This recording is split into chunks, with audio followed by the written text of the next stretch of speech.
First half okay കണ്ടിരുന്നു, second half കൊള്ളായിരിക്കും നേരത്തപ്പം ഒരുമാതിരി സീരിയലൊക്കെ ആക്കിപ്പോയി. ഒരു വകി കൊള്ളത്തില്ല. എന്തൊക്കെയോ ഒരു കഥ എഴുതണമെന്ന് പറഞ്ഞ് തട്ടിക്കൂട്ടി എഴുതി വെച്ചാ വേണ്ട, ഒരു ആവശ്യമില്ല വന്ന് കാണാൻ കൊള്ളത്തില്ല. അല്ലു അർജുൻ ഒരുമാതിരി സ്പൂഫാണ് കാക്കിപ്പോയി, കൊള്ളത്തില്ല, അത്ര പറയുള്ളൂ, വേറെ ഒന്നുമില്ല. കോമഡി ആയിരുന്നു, തുടക്കം തൊട്ട് അവസാനം ഒരു കോമഡിയാ. അല്ലാതെ അല്ലു അർജുൻ ഒരുമാതിരി സ്പൈഡർമാൻ ആക്കി കളഞ്ഞു. ഒരു അങ്ങോട്ടും ഇങ്ങോട്ടും ചാടുന്നതും ഒരു ഫൈറ്റ് സീനുണ്ട്, അതൊക്കെ കാണാൻ ചിരിച്ചു.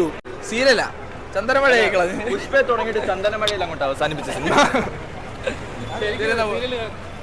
സീരിയല് അവസാനമൊക്കെ സീരിയല്. അയ്യോ, കഥയൊക്കെ വിട്ടുപോയി അവസാനം. അൺസഹിക്കബിൾ, സഹിക്കാനേ പറ്റൂല.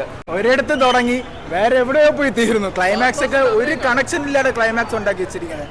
പടം എനിക്ക് എന്തിനാ എടുത്തെന്ന് പോലെ അറിഞ്ഞു, വണ്ണിൽ അങ്ങ് നിർത്തായിരുന്നു അറിഞ്ഞൂടാ. വെറുതെ ഉറക്കം കളഞ്ഞ് കൊള്ളത്തില്ല, ഒരു ആവശ്യമില്ല, കാണേണ്ട ആവശ്യമില്ലെന്ന് ഞാൻ പറയും.